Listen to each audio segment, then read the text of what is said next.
Mayroong isang poste na ginagawang guideway daw dyan lakay sa may MRT7 sa West Avenue, Quezon City.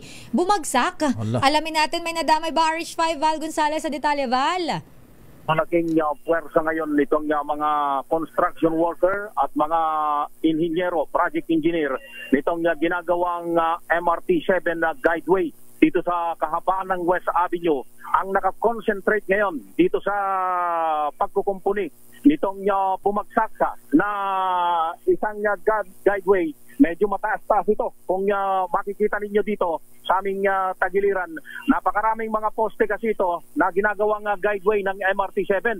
Nangyari itong pagbagsak nung kasagsagan ng malakas na pagulan kahapon na Mayor at Sister L. Malakas na ulan, sabi ng mga nakausap nating residente dito sa lugar. Malakas na ulan at pagbugso ng hangin ang isa sa tinitingnang dahilan kung bakit bumagsak ito. At ang direksyon ng pagbagsak ay dito sa may bahagi ng southbound lane nitong West Avenue o yung patungo ng galing ng SM North patungo ng Quezon Avenue. Ito yung lugar na ito. Yung mga scaffolding nitong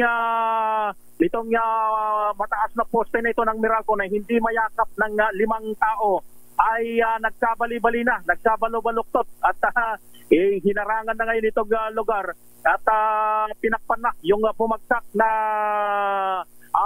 poste na ito ng MRT7 at kanina kausap ko yung isa dun sa engineer pero ayaw na magbigay pa ng karagdagang detalye. Project engineer nitong ginagawang MRT7 guideway ay kausap ko pero ayaw nang magbigay pa ng anumang detalye.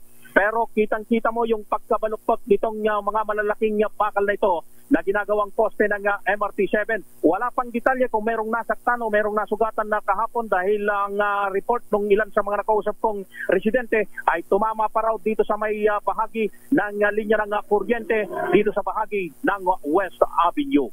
Ako si Val Gonzalez, DJ Una sa Pilipinas, una sa Pilipino. Maraming salamat, Val. Butit walang nadamay na bagsakan.